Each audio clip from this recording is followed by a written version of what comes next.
তো এই তো বন্ধুরা, রেডি হয়ে গেল একদম ঝাল ঝাল হাতে মাখা বাঁধাকপির ভর্তা। তো খুব সহজেই এই ভর্তাটা বানিয়ে নেওয়া যায়, একবার হলেও ট্রাই করে দেখবেন। আসসালামু আলাইকুম সবাইকে, আপনারা সবাই কেমন আছেন? আশা করি ভালো আছেন, আমরাও আল্লাহর রহমতে ভালো আছি। তো আজকে আমি বাঁধাকপি দিয়ে ভর্তা করব, তো ভাবলাম ভর্তার রেসিপিটা আপনাদের সঙ্গে শেয়ার করি। এখানে আমি একটা মিডিয়াম সাইজের বাঁধাকপি নিয়েছি, এটাকে এখন আমি ভালো করে পরিষ্কার করে কুচি কুচি করে নেব।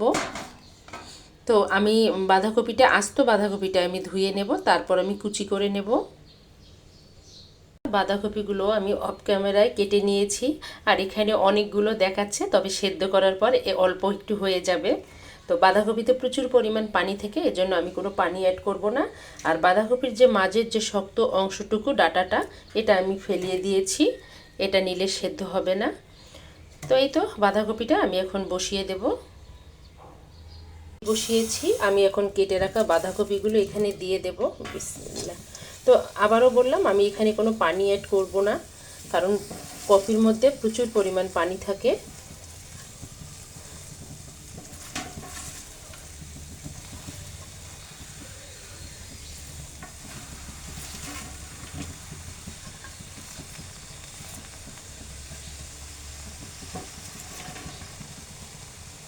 আমি এখন এটাকে ঢাকনা দিয়ে দেব।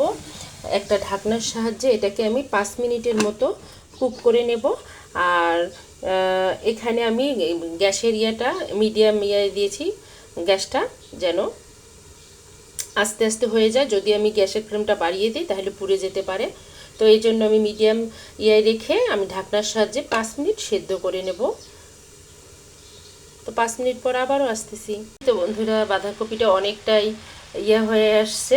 আমি এখন এ পর্যায়ে দিয়ে দিচ্ছি একটু লবণ। তো লবণটা দিলেও পানিটা ছেড়ে দেবে, লবণটা দিয়ে দিলে।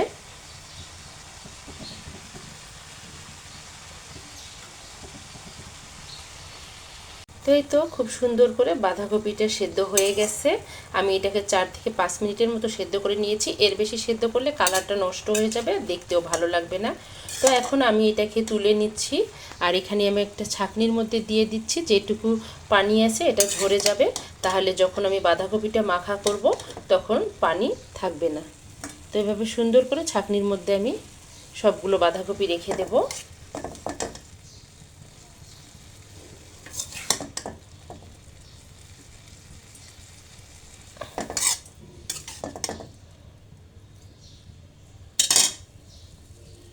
সরিষার তেল দিয়েছি, এখন আমি শুকনো মরিচগুলো ভেজে নেব।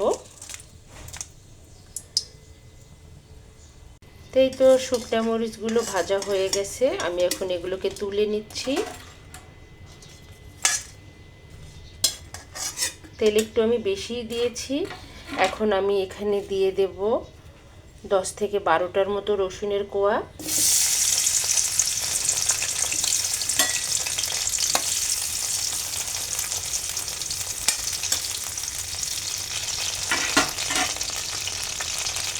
দিয়ে দেব আমি কাঁচামরিচ ফালি করে রেখেছিলাম, সেগুলো এখানে আমি নিয়েছি 4টা কাঁচামরিচ।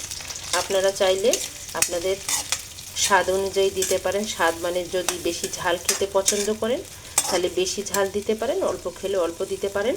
এটাকে আমি এখন ঢাকনা দিয়ে আস্তে আস্তে সেদ্ধ করে নেব, মানে ভেজে নেব সরিষার তেলে কাঁচামরিচ আর রসুনটাকে। কাঁচামরিচ আর রসুনটা সুন্দর ভাজা হয়ে গেছে। আমি এটা ঢাকনার সাহায্যে অল্প তাপে ভেজে নিয়েছি। তো এর বেশি ভাজলে পুড়ে যাবে, এভাবেই একদম ভেজে নিয়েছি, সেদ্ধ হয়েছে, রসুনটা গলে গিয়েছে। তো আমি এখন এ পর্যায়ে এগুলো তুলে নেব।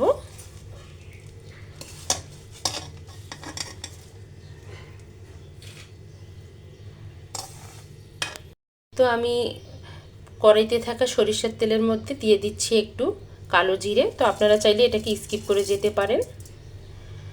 আর আমি এখানে কেটে নিয়েছি টমেটো 4টা কুচি করে, আপনারা চাইলে আপনাদের পছন্দ মতো কুচি করে নিতে পারেন। আমি এখন এটাকে ঢাকনার সাহায্যে, মানে ঢাকনা দিয়ে অল্প আঁচে ভালো করে এটাকে সেদ্ধ করে নেব। তো কপিটা যেহেতু আমি বাঁধাকপিটা এভাবেই স্লাইস করে নিয়েছি, এজন্য আমি টমেটোটাকে এভাবেই কেটে নিয়েছি। তো আপনারা চাইলে আপনাদের পছন্দ মতো কেটে নিতে পারেন। আমি এখন ঢাকনা দিয়ে এটাকে 5 মিনিটের মতো একটু সেদ্ধ করে নেব।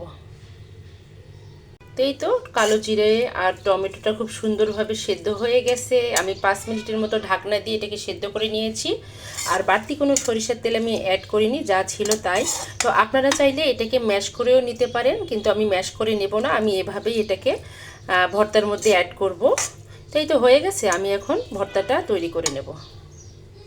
তো টমেটোটাকে আমি 5 মিনিটের মতো ঠান্ডা করে নেব, কারণ এটা গরম আছে, হাত দিয়ে ধরলে হাতে তাপ লেগে যাবে, এই জন্য একটু ঠান্ডা করে নেব, তারপর ভর্তাটা তৈরি করব। তো বন্ধুরা, আমি এখন ঝটপট বাঁধাকপির ভর্তাটা করে নেব। এখানে আমি শুকনা মরিচ নিয়েছি, আর আমি যেহেতু কপিটা সেদ্ধ করার সময় লবণ দিয়েছি, এর জন্য বেশি লবণ দেব না, হালকা লবণ দেব। এটাকে এখন ভালো করে আমি ম্যাশ করে নেব।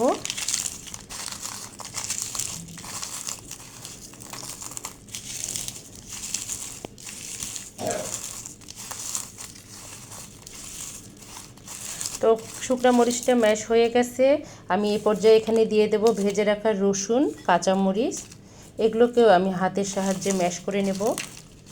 একদম গলে গেছে রসুনটা, তো অল্প আছে ভাজলে পুড়ে যাবে না, আর রসুনটা খুব সুন্দরভাবে একদম ভাজা হয়ে যাবে।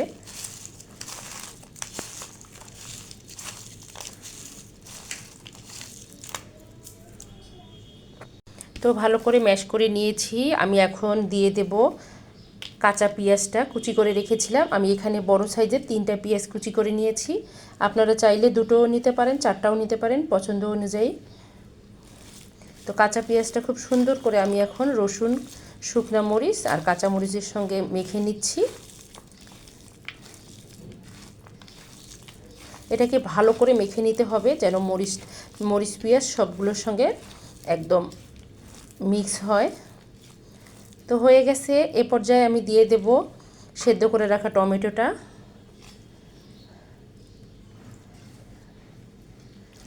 এটাকে আমি ভালো করে মিক্স করে নেব।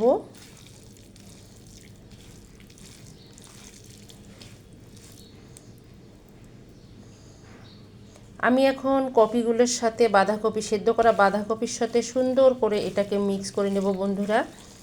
এটা খেতে কিন্তু গরম ভাতের সাথে দারুণ লাগে, একবার হলেও ট্রাই করে দেখবেন।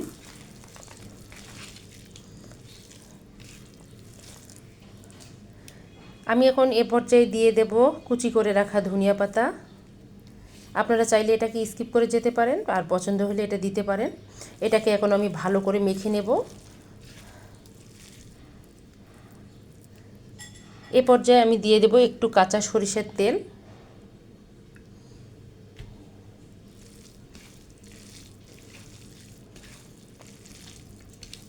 তো ভর্তাটা দেখতে যেরকম কালারফুল হয়েছে বন্ধুরা, খেতেও দারুণ লাগবে।